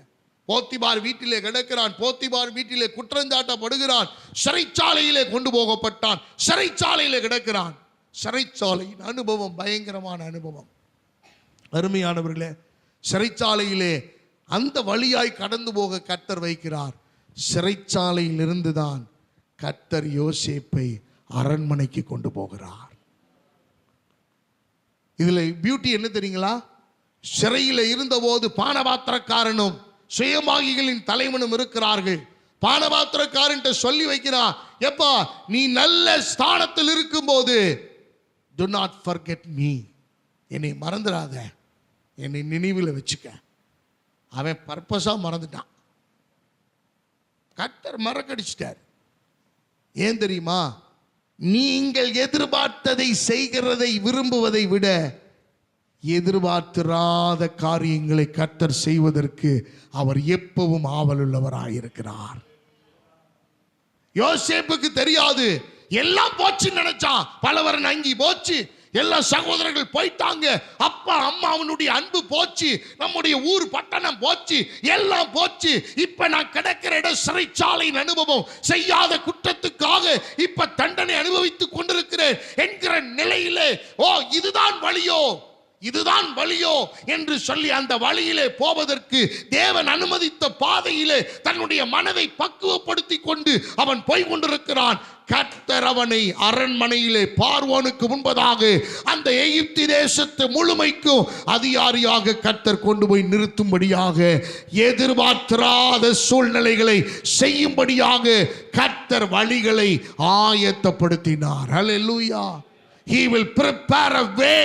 He will prepare the path for the unexpected miracles. எதிர்பார்த்திராத அற்புதங்களுக்காக கர்த்தர் நமக்கான வழியை ஆயத்தப்படுத்தி கொண்டிருக்கிறார். சில நேரங்களில் நாம் இதை புரிந்து கொள்வதில்லை. வேதனைப்படுறோம், அழுகிறோம், கண்ணீர் ஒடிக்கிறோம், துவண்டு போகிறோம், நொந்து போகிறோம், உடைந்து போகிறோம். வருத்தத்தின் மேல் வருத்தம் வருகிறது, பிரச்சனையின் மேல் பிரச்சனை வருகிறது. அருமையானவர்களே, நீங்கள் புரிந்து கொள்ளுங்கள். இதெல்லாம் எதுக்கு தெரியுமா? உங்களை கொண்டு போய் உயர்ந்த ஸ்தானத்திலே கர்த்தர் நிறுத்துவதற்காக, மேன்மையான இடத்திலே கர்த்தர் நிறுத்துவதற்காக, ஒரு அற்புதமான ஸ்தானத்தை உங்களுக்கு கொடுப்பதற்காக. இப்ப நடந்த சம்பவம் என்ன? எகிப்து தேசத்திலே தானியம் உண்டென்று கண்டு எல்லாரும் யாருக்கிட்ட தான் வர்றாங்க? யோசேப்பு கிட்ட தான் வர்றாங்க. அருமையான தெய்வ பிள்ளைகளை, யோசேப்பை விரட்டி விட்டவங்க வந்தாங்க, யோசேப்பை வித்து போட்டவங்க வந்தாங்க, யோசேப்பை சிறையில் அடைச்சவங்க அங்கதான் வந்தாங்க. எனக்கு அருமையான தெய்வ பிள்ளைகளை, உங்களை பரியாசம் பண்ணினவங்க, உங்களை வெட்கப்படுத்தினவங்க, உங்களை காயப்படுத்தினவங்க, உங்களை ரொம்ப வேதனையின் உச்சத்தில் கொண்டு போனவர்கள் உங்களுக்கு முன்பதாக வந்து மண்டியிடுவார்கள். அருமையான கர்த்தருடைய பிள்ளைகளை, வேதவசனம் அதைத்தான், எதிர்பார்த்திராத நன்மைகளை செய்ய அவர் வழிகளை ஆயத்தப்படுத்துவார். Most of the times we don't understand the path of God. தேவனுடைய வழியை நிறைய நேரங்களில் நம்ம புரிந்து கொள்வதில்லை. யோசேப்புக்கு புரியல. குழியில் இறக்கி விட்ட போது, வழி தடுமாறிட்டு இருந்த போது புரியல, விற்கப்பட்ட போது புரியல, வஸ்திரத்தை உருவி கொண்ட போது புரியல, மோதிரத்தை எல்லாம் கலட்டி கொண்ட போது புரியல, சிறையில் அடைத்த போது புரியல, சிறையில சொப்பனம் கண்டு சொன்ன போதும் இவனும் மறந்துட்டானே நினைச்ச போது புரியல, ஒரு வெறுப்பு வந்தது, புரியல. ஆனால் ஒரு நாள் வந்தது, தேவன் யோசேப்பு எதிர்பார்த்திராத ஒரு உயர்வை கர்த்தர் கொண்டு போய் நிறுத்தி அவனுக்கு கொடுத்து எகிப்து தேசம் முழுவதும் தெண்டனிட்டு பணியும்படிக்கு அவனுடைய ரதத்திலே ஏற்றி அவனை அமர வைத்தான். அல்லேலூயா. அருமையான தெய்வ பிள்ளை, ஒருவேளை நீங்க அங்கீகாரத்தை இழந்திருக்கலாம். You may lose your recognition. உங்களுடைய அங்கீகாரத்தை நீங்க இழந்திருக்க, உங்க ஸ்தானத்தை நீங்க இழந்து போயிருக்கலாம். ஆனா கர்த்தர் சொல்றாரு, அதை விட மேன்மையான ஸ்தானத்தை என்னால கொடுக்க முடியும். எதிர்பார்த்திராத நன்மைகள். அருமையான தெய்வ பிள்ளைகளை, மூன்றாவது நேரம் இல்லை, அதனால வசனத்தை மாத்திரம் சொல்லி முடிக்கிறேன். எதிர்பார்த்திராத நன்மைகளை செய்ய கர்த்தர் சூழ்நிலைகளை ஏற்படுத்துகிறவர். 2 ராஜாக்களின் புஸ்தகம் 7வது அதிகாரம் 1 to 16 வசனங்களை நீங்க வீட்டில் போய் வாட்சி பாருங்க. அதுல சொல்லப்பட்டிருக்கிற காரியம் என்ன தெரியுமா? எலியா தீர்க்கதரிசி மூலமாய் சொல்லப்பட்ட வார்த்தை, நாளைக்கு நேரத்திலே சமாரியாவின் வாசலிலே 1 மரக்கால் கோதுமை 1 சேக்கலுக்கும் 2 மரக்கால் வார்கோதுமை 1 சேக்கலுக்கும் விற்கப்படும். அப்போ கம்பீரமா எந்திரிச்சு ஒரு ஆள் சொல்றாரு, பிரதானிகளின் தலைவன் சொல்றான், வானத்தின் மதகுகளை திறந்தாலும் இது நடக்காதுங்க. நல்ல கவனிங்களேன். இப்ப நான் சொல்றேன், 2025 மார்ச் மாதம் 1ஆம் தேதி ஒரு BMW car top and model 100 ரூபாய்க்கு கிடைக்கும். எப்படி எப்படி 4 கார் இப்பயே புக் பண்றாரு. 4 கார் வேணுமா? நல்ல வேலை இவங்க வீட்டில் 4 பேர் தான் இருக்காங்க. 5-6 பிள்ளைங்க இருந்துச்சுன்னா அவ்வளோதான். ரோட்டில் ஊரா கார் நிப்பாட்டிட்டா ரோட்டில் யார் போடுது? அன்பானவர்களை நல்ல கவனிங்க. இது நம்புவதற்கு ஏதாவது சாத்தியம் இருக்கா?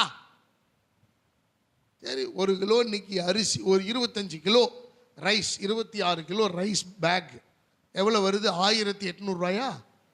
1600 ருபீஸ் வருது. இப்போ நான் சொல்கிறேன், அப்போ மார்ச் 1ஆம் தேதி யாரும் கவலைப்படாதீங்க, 300 ரூபாய்க்கு கிடைக்கும். 26 கேஜ் பேக்கு ரைஸ் பேக்கு உங்களுக்கு 300 ரூபாய்க்கு கிடைக்கும். அட அது ஒரு லூஸுப்பா, நீ பாடு அது சொல்லுதுன்னு நீ பாடு கேட்டுக்கிட்டு இருக்கிற நினைப்போம்ல. இப்போ வசனத்தை வாசிங்க, ரொம்ப அழகாக இருக்கும். அதை நம்ம சொல்லி முடிச்சிடலாம். 2 ராஜாக்களின் புஸ்தகம், 2 கிங் சாப்டர் 7 வாசிங்க. 1ஆவது வசனத்திலிருந்து வாசிங்க. அப்பொழுது எலிசா கர்த்தருடைய வார்த்தையை கேளுங்க, கர்த்தருடைய வார்த்தையை கேளுங்க. இந்த ராத்திரியில் நாளைக்கு நேரத்திலே சமாரியாவின் வாசலிலே ஒரு மரக்கால் கோதுமை ஒரு கேதுக்கும் சேக்கலுக்கும் 2 மரக்கால் வார்கோதுமை ஒரு சேக்கலுக்கும் விற்கப்படும் என்று கர்த்தர் சொல்லுகிறார் என்றார். அப்பொழுது ராஜாவுக்கு கையிலாக கொடுக்கிற பிரதானி ஒருவன் தேவனுடைய மனுஷனுக்கு பிரதியுத்தரமாக, இதோ கர்த்தர் வானத்திலே மதகுகளை உண்டாக்கினாலும் இப்படி நடக்குமா என்றார். அதற்கு அவன், உன்னுடைய கண்களினாலே அதை காண்பாய், ஆனாலும் அதிலே சாப்பிட மாட்டாய் என்றார். நல்ல கவனிங்க. இப்ப வேத வசனம் சொல்லுது பாருங்க, அழகா தீர்க்கதரிசி சொல்றாரு, எலிசா தீர்க்கதரிசி சொல்றாரு, அப்பா நாளைக்கு நேரத்தில் நான் கூட மார்ச் 1 சொன்னேன், இன்னும் கிடக்குது நிறையா நாள். அவர் சொல்றார் நாளைக்கு நேரத்தில், இதை டைம் என்ன, இந்த டைமில் நாளைக்கு நேரத்தில் BMW காரு உங்களுக்கு இவ்வளவுக்கு 100 ரூபாய்க்கு கிடைக்கும். டாப் அண்ட் மாடல் 25 கிலோ ரைஸ் பேக்கு உங்களுக்கு 300 ரூபாய்க்கு கிடைக்கும் அப்படின்னு சொல்கிறேன். அப்போ டக்குன்னு ஒருத்தன் எந்திரிச்சு, ராஜாவின் பிரதானிகளில் ஒருவன் எந்திரிச்சு சொல்கிறான், எப்பா கர்த்தர் வானத்தில், நீ கர்த்தர்னு சொல்கிறீல்ல, அவர் வானத்தில் மதகுகளை திறந்தாலும் இது நடக்குமா? இதுக்கெல்லாம் சாத்தியமா? இதுக்கெல்லாம் பாசிபிலிட்டிஸ் உண்டா? இதெல்லாம் இது ஏற்ற சூழல் இப்போ முதல்ல இருக்குதா? வறட்சியின் உச்சத்தில் இருக்கிறாங்க. சீரியா இராணுவம் முற்றுகை போட்டிருக்குது, வாங்கவும் முடியாது, விற்கவும் முடியாது. அப்படிப்பட்ட நிலையில் இருக்கும்போது நீ என்ன சொல்கிற? அப்போ தான் சொல்கிறாரு, தம்பி வா, நீ யார்? ஐயா நான் பிரதானிகளில் ஒருவன். அப்படியா? நாளைக்கு நேரத்தில் இதை நடக்கிறது நீ பார்ப்ப, ஆனால் நீ சாப்பிட மாட்ட. இவன் சாப்பிட தானே மாட்ட விடு அப்படின்னு அவன் அசால்ட்டாக இருந்துட்டான். நடந்த சம்பவம் என்ன தெரியுமா? அன்னைக்கு ராத்திரி என்ன விடிஞ்சா இது நடக்கணும், விடிஞ்சா அது நடக்கணும். ஆண்டவர் பாருங்க, ஒரு 4 குஷ்டரோகிகள், அவனுக்கு தேசத்துக்குள்ள, பட்டணத்துக்குள்ள, ஊருக்குள்ள வரக்கூடாது. குஷ்டரோகிகள் ரூல்ஸ் படி எங்கே இருக்கணும்? வெளியில் இருக்கணும். வெளியிலேருந்து அப்போ அவங்க எப்பா எல்லாத்திட்டையும் பிச்சை எடுக்கவும் முடியாது, ஏன்னா நமக்கு இப்போ சாப்பாடு ஆகாரத்துக்கெல்லாம் வழி இல்லை. ஆகவே நாம் என்ன பண்ணுவோம், இப்போ உள்ளே போய் ஜனங்கள்கிட்ட நம்ம கேட்க முடியாது. கேட்டோம்னா ரொம்ப சங்கடம், என்ன யார்கிட்டையுமே சாப்பாடு இல்லை, நமக்கு பிச்சை போடுறதுக்கு யாரும் கிடையாது. நாம் என்ன பண்ணுவோம், சீரியா இராணுவத்தை இருந்த இடத்துக்கு போவோம் அப்படின்னு சொல்லி புறப்பட்டுச்சு. நல்ல கவனிங்க, சீரியா இராணுவம் இருக்கிற இடத்துக்கு புறப்பட்டு போகிறாங்க. சீரியா இராணுவம் இருக்கிற இடத்துக்கு புறப்பட்டு இந்த 4 குஷ்டரோகிகள் புறப்பட்டு போறப்பா, அதை பிடிச்சி உள்ள போங்க, பிடிச்சி வெளியே கொண்டு போங்க. சரி, நல்ல கவனிங்க. அப்ப ஆண்டவர் எவ்வளவு அழகா சொல்றாரு பாருங்க.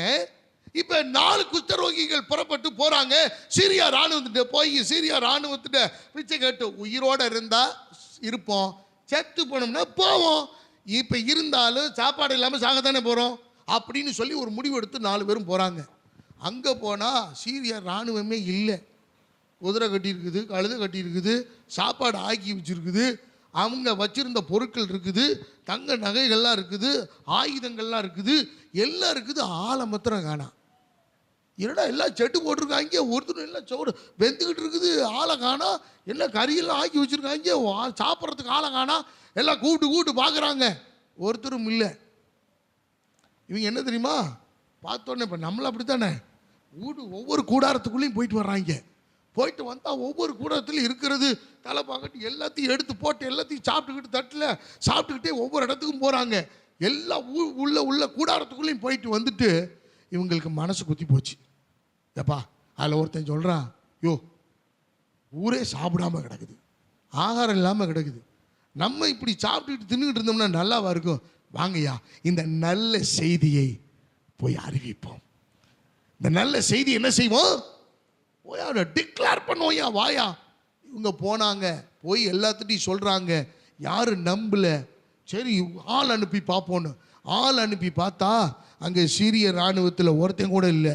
காரணம் என்ன தெரியுமா? எனக்கு அருமையான தெய்வ பிள்ளைகளே, வேதம் சொல்லுகிறது சீரியா இராணுவத்தை கர்த்தர் அதே ராத்திரியிலே ஒரு சத்தத்தை எழுப்பி அவர்களை விரட்டி அடித்து போட்டார். அல்லேலூயா. அவங்களே ஓடிட்டாங்க. சீரியா இராணுவமே அங்கே இல்லை. நீங்கள் வேதத்தை படித்து பாருங்க. அந்த அந்த 7வது அதிகாரத்தை 2 ராஜாக்களின் புஸ்தகத்தை வீட்டில் போய் நேரில் சொல்கிறதுக்கு. ஆகவே எல்லாரும் போயிட்டாங்க. இப்போ அப்படியே பொருட்கள் எல்லாம் இருக்கிறது. எனக்கு அருமையானவர்களே, ஊர்லேருந்து இந்த இந்த இந்த பட்டணத்திலிருந்து எல்லா ஜனங்களும் புறப்பட்டு போய் அதை கொள்ளையடித்தார்கள் என்று சொல்லப்பட்டிருக்கிறது. எல்லா பொருட்களையும் அதே மாதிரியே தீர்க்கதரிசி சொன்னது போலவே நாளைக்கு நேரத்தில் சமாரியாவின் வாசலிலே 1 மரக்கால் கோதுமை 1 சேக்கலுக்கும் 2 மரக்கால் வார்கோதுமை 1 சேக்கலுக்கும் விற்கப்பட்டது. எனக்கு அருமையான தெய்வ பிள்ளைகளை, வாசிங்க 16வது வசனத்தை. அப்பொழுது ஜனங்கள் புறப்பட்டு சீரியரின் பாளையத்தை கொள்ளையிட்டார்கள். கர்த்தருடைய வார்த்தையின்படியே 1 மரக்கால் கோதுமை மா 1 சேக்கலுக்கும் 2 மரக்கால் வார்கோதுமை 1 சேக்கலுக்கும் விற்கப்பட்டது. ராஜா தனக்கு கையிலாக கொடுக்கிற அந்த பிரதானியை ஒளிமுக வாசலில் விசாரிப்பாய் இருக்க கட்டளையிட்டிருந்தான். ஒளிமுக வாசலிலே ஜனங்கள் அவனை நெருங்கி மிதித்ததினாலே ராஜா தேவனுடைய மனுஷனிடத்தில் வந்தபோது சொல்லியிருந்தபடியே அவன் செத்து போனான். 2 மரக்கால் வார்கோதுமை 1 சேக்கலுக்கும் 1 மரக்கால் கோதுமை மா 1 சேக்கலுக்கும் நாளை இந்நேரத்திலே சமாரியாவின் ஒளிமுக வாசலில் விற்கும் என்று தேவனுடைய மனுஷன் ராஜாவோட சொன்னதின்படியே நடந்தது. அல்லேலூயா. எனக்கு அருமையான தெய்வ பிள்ளைகளே, இவன் சொன்னாலவா 19வது வசனத்தை வாசிங்களேன். அதற்கு அந்த பிரதானி தேவனுடைய மனுஷனுக்கு பிரதியுத்தரமாக, இதோ கர்த்தர் வானத்திலே மதகுகளை உண்டாக்கினாலும் இந்த வார்த்தையின்படி நடக்குமா என்று சொல்ல, இவன் இதோ உன்னுடைய கண்களினாலே அதை காண்பாய், ஆனாலும் அதிலே சாப்பிட மாட்டாய் என்றானே. அந்த பிரகாரமாகத்தானே அவனுக்கு நடந்தது. ஒளிமுக வாசலிலே ஜனங்கள் அவனை நெருங்கி மிதித்ததினாலே அவன் செத்து போனான். அல்லேலூயா. அருமையானவர்களே, தேவன் எதிர்பார்த்திராத நன்மைகளை செய்வதற்கு அவர் சூழ்நிலைகளை ஏற்படுத்துகிற தேவன். அல்லேலூயா.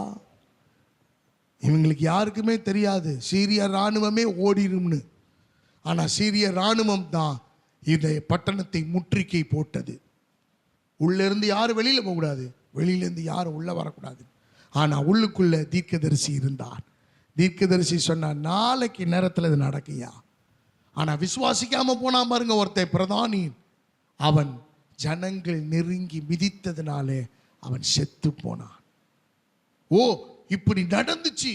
இப்போ நல்ல கவனிங்களேன், BMW காரு 100 ரூபாய்க்கு விற்கிது அப்படின்னா ஒவ்வொருத்தரும் 4 கார். உங்கள் கெப்பாசிட்டிக்கு கோடீஸ்வரன்லாம் எத்தனை சார்? இந்த கம்பெனி எவ்வளோ சார்?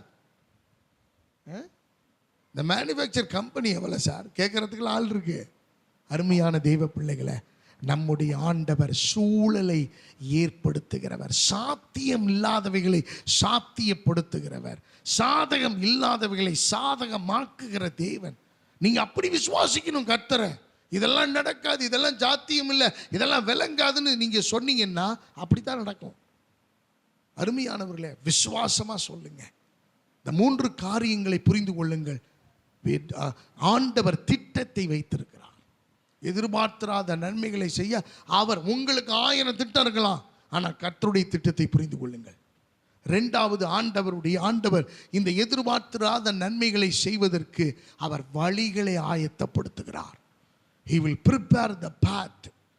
வழிகளை, நமக்கான வழிகளை. அது கஷ்டமாக தான் இருக்கும், குண்டு குழியுமாக தான் இருக்கும், அது உபத்திரவமாக தான் இருக்கும், அது வேதனையாக தான் இருக்கும், அது கண்ணீர் வரை வளைக்கிறதா இருக்கும், அது அவமானமாக தான் இருக்கும்.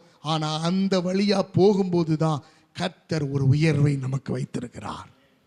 மூணாவது, ஆண்டவர் சொல்லுகிறார், எதிர்பார்த்திராத நன்மைகள் உங்களுக்கு வரணும் அப்படின்னா அருமையானவர்களே, அவர் சூழலை ஏற்படுத்துவார். நீங்க பொறுமையா இருங்க, விசுவாசிங்க, உங்க விசுவாச அளவை அதிகப்படுத்துங்க. நடக்கும் நம்புங்க. நான் நல்லா வந்துடுவேன் நம்புங்க. நல்ல மார்க் எடுப்பேன் நம்புங்க. தேவன் என்னை உயர்த்துவான் நம்புங்க. வீடு வாசல் எனக்கு கர்த்தர் தருவான்னு நம்புங்க. எனக்கு கர்த்தர் வாகன வசதிகளை ஏற்படுத்தி தருவார்னு சொல்லுங்க. ஆண்டவருக்காக நான் கையை நீட்டுவேன்னு சொல்லுங்க. உங்களை ஒப்பு கொடுங்க. சாரிபாத்து விதவையை போல முதலாவது கர்த்தருக்கு நீங்க செய்யுங்க. மற்றதை கர்த்தர் பார்த்துக்குவார். ஐயோ கொடுத்துட்டோம்னா எனக்கு ஒன்றும் இல்லையே, என் பிள்ளைக்கு ஒன்றும் இல்லையே, இதெல்லாம் நீ திங்க் பண்ண வேணாம். உங்களுக்குரியதை அவர் வானத்தின் மதகுகளை திறந்து கொடுப்பார். அருமையானவர்களே, வாங்கவே முடியாதிருந்த ஒரு சேக்கல் அந்த வார்கோதுமையை, 2 சேக்கல் வார்கோதுமையும் 1 சேக்கல் கோதுமையையும் 1 சேக்கலுக்கு கர்த்தர் கொடுக்கும்படியாய் அதை சிம்பிளிசிட்டி பண்ணது யாரு? கர்த்தர். இராணுவத்தை இவங்கெல்லாம் போய் விரட்டல, கர்த்தர் விரட்டிட்டார். அதை கர்த்தர் பார்த்துக்குவார். உங்கள் பிஸ்னஸ், உங்கள் வியாபாரம், உங்கள் தொழில், உங்களுடைய குடும்பம் ஆசீர்வதிக்கப்படணும்னா இந்த நன்மை எதிர்பார்த்திராத நன்மையை நீங்கள் அனுபவிக்க வேண்டுமானால் இந்த 3 காரியத்தை நீங்கள் செய்யுங்க. புரிந்து கொள்ளுங்கள். கண்களை மூடுவோமா? எல்லாரும் close your eyes and pray to God. எல்லாம் எழுந்து நிற்போம். நல்ல வார்த்தைகளுக்காக நம்ம எல்லாரும் ஜெபம் பண்ணுவோம். கர்த்தர் எவ்வளவு நல்லவர், எவ்வளவு அற்புதமானவர். ஆமீன். வானத்தின் மதகுகளை திறந்தாலும் இது நடக்காதுன்னு சொன்னா, ஆனால் நடந்துச்சு. கர்த்தர் அதை செய்தார். அருமையானவர்களே, இந்த காலை வேளையில் உங்க வாழ்க்கை ஒருவேளை கடைசி நிமிஷத்தில் நீங்க நிக்கலாம், மரணத்தின் விளிம்பில் நீங்க நிக்கலாம். இதுக்கு மேல ஒன்றுமே எனக்கு செய்யறதுக்கு இல்லை சார் அப்படின்னு சொல்றதுக்கு நீங்க இருக்கலாம். ஆனா கர்த்தர் சொல்றாரு, எதிர்பார்த்திராத நன்மைகளை உங்களுக்காக நான் ஆயத்தப்படுத்தி இருக்கிறேன். எதிர்பார்த்திராத நன்மைகளை நான் உனக்கு வைத்திருக்கிறேன். I do have an unexpected miracle for you people of God. எதிர்பார்த்திராத நன்மைகளை செய்வதற்கு நான் ஆயத்தமாய் இருக்கிறேன் என்று கர்த்தர் சொல்லுகிறார். நீங்க நம்புங்க, நீங்க விசுவாசிங்க, கர்த்தருக்கு முதலிடம் கொடுங்க. உங்க வாழ்க்கை மாறும். குழியில இருக்கிறேன்னு நினைக்க வேணாம், சிறையில் இருக்கிறேன்னு நினைக்க வேணாம், அவமானம் வந்துருச்சு நினைக்க வேணாம், கஷ்டம் வந்துருச்சு நினைக்க வேணாம். இதுக்கு மேல கர்த்தர் ஒண்ணு உங்களுக்கு வச்சிருக்கிறாரு. அந்த உயர்வை யாராலும் தடுக்க முடியாது. ஓ, கர்த்தர் உங்களுக்காக ஆண்டவர் தண்டனிட்டு பணியும்படியான ஒரு உயர்வை, ஒரு மேன்மையை, ஒரு வளர்ச்சியை, ஒரு பெருக்கத்தை, ஒரு நன்மையை உங்களுக்காக, எனக்காக கர்த்தர் வைத்திருக்கிறார். The unexpected miracle is waiting for you. எதிர்பார்த்திராத நன்மைகளை கர்த்தர் உங்களுக்காக வைத்து காத்து கொண்டிருக்கிறார். உங்களை ஒப்பு கொடுங்க, உங்களை சரணடைங்க. Glory to Jesus. Hallelujah.